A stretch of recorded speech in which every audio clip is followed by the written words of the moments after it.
안녕하십니까. 저는 전남대 인문학연구원의 강의혁이라고 합니다.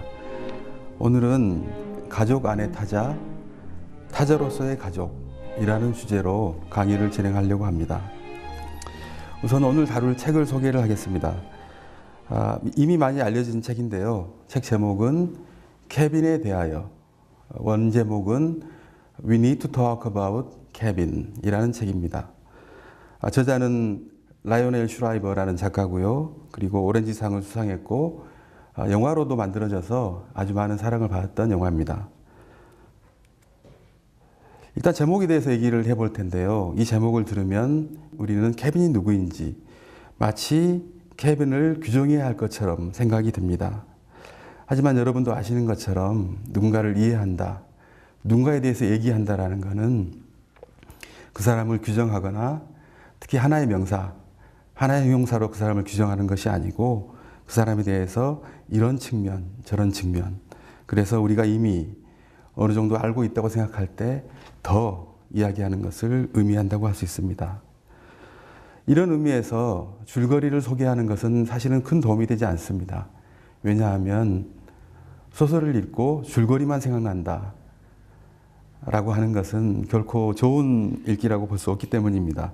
사실 소설을 읽을 때 핵심은 그 소설에 주는 감정, 정서, 생각들, 그리고 경험들, 우리가 따라가면서 그 소설이 우리에게 주는 질문들을 우리 자신의 삶에 대입시켜보고 생각해보는 것을 의미하기 때문입니다. 여하튼 줄거리를 잠깐 소개하겠습니다. 에바 카차두리안이라는 엄마가 있습니다. 그리고 이 엄마가 낳은 아들이 있습니다. 이 둘은 끊임없이 갈등을 겪고 결국 이 아이가 성장하고 자신이 다니는 학교에서 9명을 죽이는 소위 말하는 묻지마 살인을 저지르고 그리고 그날 아침 자신의 누이 그리고 아버지까지 죽였다라는 것. 이 사건이 일어난 다음에 엄마가 끊임없이 주변 사람들에게 경멸을 당하고 무시를 당하고 고난을 겪으면서 그러면서도 감옥에 갇힌 아들의 주위를 맴돌고 결국 케빈이라는 자식의 방을 꾸미면서 케빈이 출소하기를 기다린다는 것. 이 소설의 줄거리입니다. 하지만 이 소설에서 중요한 것은 소설을 읽어보시면 알겠지만 이 소설은 사건이 벌어지고 난 후에, 즉 아들이 감옥에 갇히고 난 후에 에바가 남편 프랭클린에게 편지를 쓰는 형식으로 되어 있습니다. 그래서 이 소설은 사건 자체에 초점이 맞춰져 있는 것이 아니고 이것을 끊임없이 되새겨보는 에바의 인생, 에바가 돌아보는 자신의 인생, 그리고 에바가 돌아보는 케빈의 인생에 초점이 맞춰져 있습니다. 이렇게 볼 때 소설에서 중요한 것은 줄거리를 통해서 에바가 누구인가, 케빈이 누구인가를 규정하는 것이 아니고 이들이 서로에게 어떤 사람이고 또 어떤 관계를 맺어왔고 또 어떤 삶을 통해서 스스로의 삶을 어떤 경험을 통해서 스스로의 삶을 만들어 왔는지를 보는 것이 핵심이라고 할 수 있습니다. 즉, 이 소설은 이미 법적으로 그리고 사회적으로 결론이 난 문제에 대해서 우리는 케빈에 대해서 더 이야기해야 된다.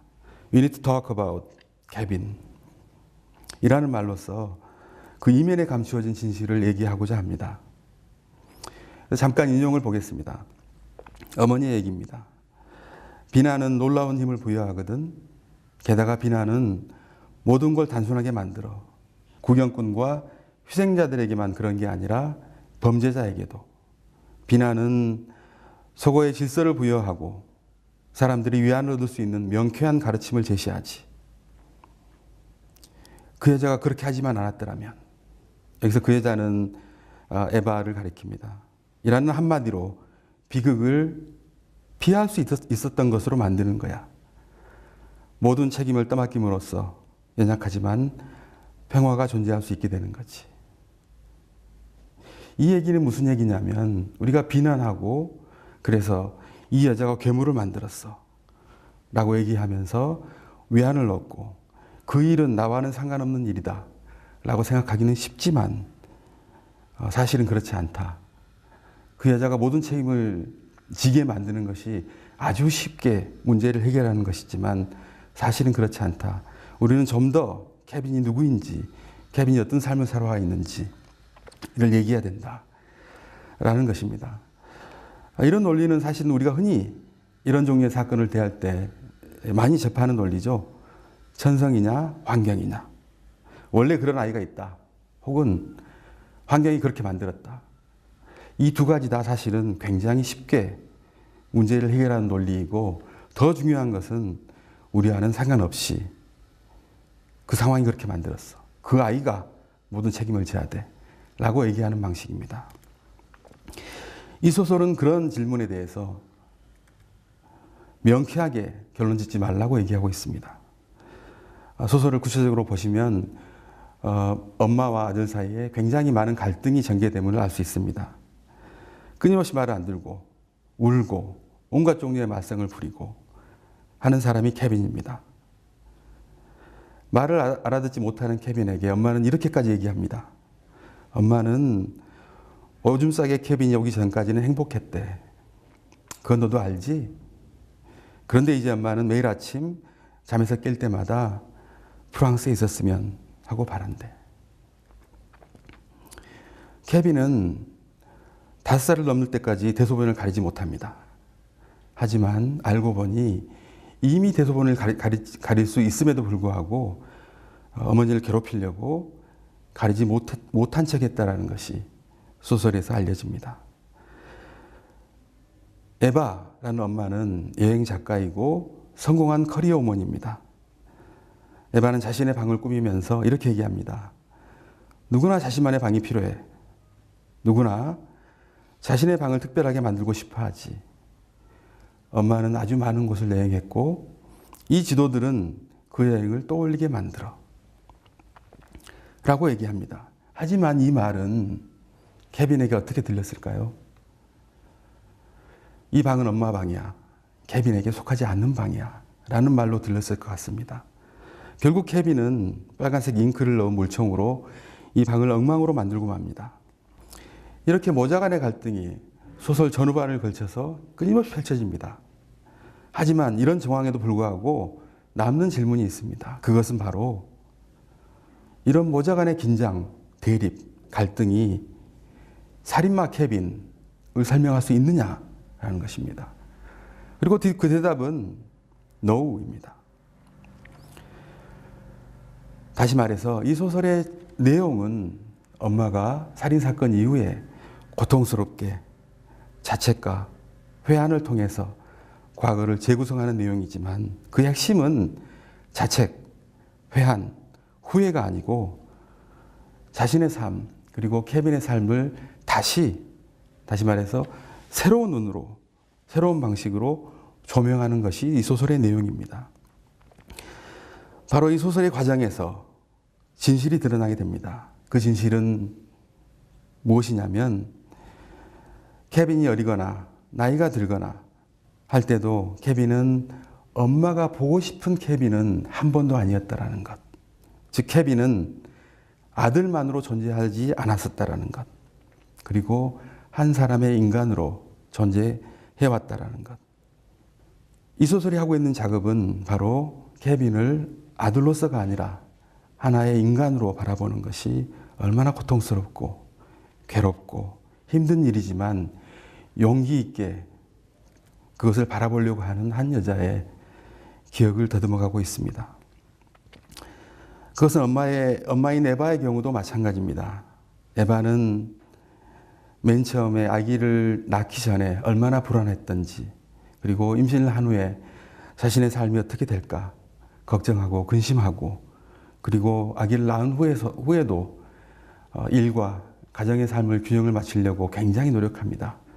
힘든 삶, 그런 삶을 통해서 우리가 보는 건 어떤 것이냐면 에바는 엄마라는 이름으로 모든 것이 설명될 수 있는 사람이 아니다라는 것. 케빈이 한 사람의 인격체인 것처럼 에바도 한 사람의 인격체라는 것. 다시 말해서 이 소설에서 에바는 스스로를 합리화하거나 스스로를 나쁜 엄마로 규정하지도 않고 한 인간으로서 자신을 돌아보고 한 인간으로서 케빈을 돌아보는 일을 하고 있습니다. 바로 여기에서 우리는 이 소설의 주제를 볼 수 있습니다. 이 소설의 시작은 가족 안의 타자, 즉 우리가 이해할 수 없는 괴물이 왜 내 가족 안에 있지? 라는 질문에서 시작해서 타자로서의 가족, 비록 가족이지만 한 사람의 인격, 내가 완전히 이해할 수 없는 한 사람을 어떻게 이해할 것인가의 문제로 넘어갑니다. 즉, 가족의 구성원들이 가족이라는 이름으로 설명되지 않는 각각의 삶, 나와는 다른 한 사람의 인격, 내가 이해할 수 있는 범위 너머에 존재하는 하나의 실존, 그리고 궁극적으로 나에게 타자로 다가오는 삶, 이것을 어떻게 이해할 것인가? 바로 이 문제가 이 소설에서 제기하고 있는 질문이라고 할 수 있습니다. 가족은 우리 모두가 알다시피 하나의 공동체입니다. 여럿이 모인 공동체이고, 그리고 우리가 흔히 하나의 화합, 질서, 사랑을 표상하는 것으로 생각하는 공동체입니다. 하지만 가족의 구성원들은 언제나 하나의 인격체이자 서로에게 알 수 없는 그 무엇을 가지고 있습니다. 이 소설은 타인 같은 가족에 대한 이야기지만 가족이라는 공동체의 본령을 탐구하는 소설로 읽을 수 있습니다. 물론 이 상황은 굉장히 극단적입니다. 하지만 상황이 극단적이기 때문에 더욱더 명쾌하게, 그리고 더욱더 적나라하게 가족의 문제, 가족의 가장 기본적인 문제를 문제화하고 있습니다. 모든 사람들이 고민하고 힘들어하는 문제, 가족의 문제 아닙니까? 우리 아들은 왜 그렇지? 세상에서 제일 이해하기 힘든 사람이 내 딸이야. 다른 사람 다 이해해도 아내는 이해 못하겠어. 50년을 같이 살았지만 남편이 왜 저러는지 모르겠어. 뭐 이런 말부터 시작해서 가정 불화, 가정 폭력, 여러 가지 원인이 있지만 사실은 내가 생각한 만큼 그 사람이 내 기대에 부응하지 못하기 때문이고, 또 많은 경우에는 내가 생각한 대로 상대가 맞춰주지 않기 때문입니다. 특히 가족은 내가 사랑하고 아끼고 걱정하고 근심하고 또 그만큼 기대하고 바라는 사람들이기 때문에 내 기대가 무너졌을 때, 내 이해를 벗어날 때 우리는 굉장히 많이 힘들어하고 당황하고 어려워합니다. 그러나 이 소설이 제기하고 있는 문제는 이것입니다. 가족은 언제나 타자인 한에 있어서 가족이다.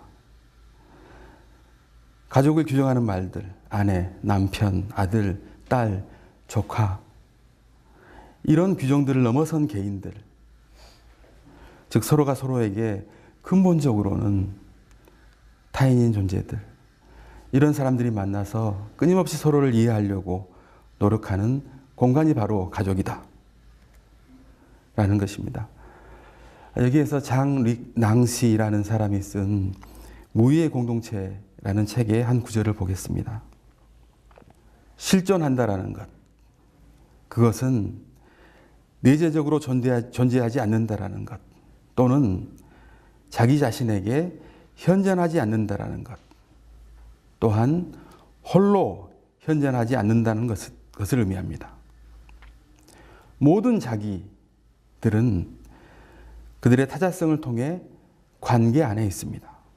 이는 그들이 관계를 결정짓는 어떠한 방법으로도 관계 안에 있지 않으며 더불어 있다는 것을 의미합니다. 더불어 있음, 이 타자성입니다. 이 말은 굉장히 어려운 철학적인 사유를 포괄하고 있는 말입니다. 하지만 그 의미는 이렇습니다. 사람은 누구나 홀로 자족적으로 존재할 수 없다. 언제나 남과 같이 있을 수밖에 없고, 그리고 남과 같이 있는다라는 것, 즉 공동체를 만든다라는 것은 나와 타인이 같이 있다라는 것이고, 그 사람이 나에게 타인인 만큼 나도 그 사람에게 타인이 될 수밖에 없다 라는 뜻입니다. 그래서 관계를 결정짓는 어떠한 방식, 그것이 가족이든 국가건 사회건 회사건 직장이건 동료건 간에 그것으로 소진되지 않는 것, 즉 나는 가족의 일원입니다. 하지만 가족이라는 말로 내 전부가 소진되지 않는 그것. 어머니는 당연히 어머니라는 관계성으로 이루어져 있지만 그런 관계를 결정짓는 가족이라는 말로서 완전히 소진되지 않는 다른 어떤 것, 바로 타자성, 한 사람의 인간이라는 것. 바로 이런 타자성 위에 공동체는 성립하고 또 역으로 타자성의 기반 위에서만 공동체는 세워진다는 것입니다. 가족 역시 공동체입니다. 가족은 물론 이미 주어져 있는 것입니다. 제도적으로, 생물학적으로도 가끔은 주어집니다. 하지만 한번 주어져 있다는 것이 반드시 만들어 나가지 않아도 된다는 것을 의미하지는 않습니다. 가장 중요한 것은 가족 안에서의 기능, 예를 들어서 남편으로서의 기능, 아내로서의 기능이 아니고 그 사람 자체, 우리가 어머니라는 말로서 소진할 수 없는 그 한 사람, 그 사람을 어떻게 이해할 것이냐. 그 사람의 타자성을 인식하는 것이 물론 고통스럽고 힘들지만 내가 그 사람에게 타자성인 것처럼 그 사람도 나에게 타자로 다가온다는 것. 바로 그렇기 때문에 공동체를 만들어 나간다는 것은 끊임없는 노력이 필요하다는 것. 그것이 바로 가족 아니겠습니까? 마지막으로 다시 책으로 돌아가서 한 구절을 읽겠습니다. 에바는 둘째를 임신합니다. 그리고 나서 케빈에게 그 사실을 알려줍니다. 넌 그 애를 좋아하게 될 거야. 케빈이 말합니다. 내가 좋아하지 않으면? 에바가 얘기합니다. 곧 익숙해질 거야. 케빈이 얘기합니다. 익숙해졌다고 그걸 좋아한다는 뜻은 아니야. 엄마도 나에게 익숙해졌잖아. 이 모자 간의 대화가 우리에게 가르쳐주는 것은 우리 모두는 가족 안에서 물론 서로에게 굉장히 익숙합니다. 하지만 익숙하다는 사실이 우리가 저절로 서로를 이해하고 모든 것을 공유하고 또 사랑하고 좋아한다는 것을 의미하는 것은 아니라는 점입니다. 서로를 이해한다는 것은 가족 안에서 그 사람을 이해하고 더 나아가서 가족 밖에 그 사람이 어떤 사람인가, 그 사람의 타자성을 발견하고 때로는 당황하고 때로는 기대하고 하면서 가족 안의 타자에서 타자로서의 가족으로 가족을 인정한다는 것을 의미합니다. 다시 얘기하면 왜 쟤는 우리 집에서 이런 애가 태어났지? 왜 쟤는 우리가 기대하지 않았는데 저렇게 행동할까? 저런 괴물이, 케빈 같은 괴물이 어떻게 우리 집에 태어날 수 있지? 라고 생각하는 것이 가족 안의 타자라는 명제라면 타자로서의 가족이라는 것은 그 사람에 대해서 내가 아직도 잘 모르고 있구나라는 것을 인정하는 것, 새로운 모습을 보려고 노력하는 것, 이미 익숙해져 있지만 다시 한번 새롭게 그 사람을 보는 것, 좀 더 새로운 면을 발견하고 기대하는 것을 의미합니다. 타자로서의 가족을 인정한다는 것은 가족의 해체, 가족의 붕괴를 얘기하는 것이 아닙니다. 타자로서의 가족을 인정한다는 것은 가족 안의 구성원들을 더욱더 잘 이해하고 새로운 방식으로 가족을 꾸려나가고 새로운 기대를 가져가는 것을 의미합니다. 오늘 우리는 케빈에 대하여 라는 책을 읽었습니다. 원제는 다시 한번 강조합니다. We need to talk about Kevin. 우리는 케빈을 규정하기보다 더 많이 얘기해야 됩니다.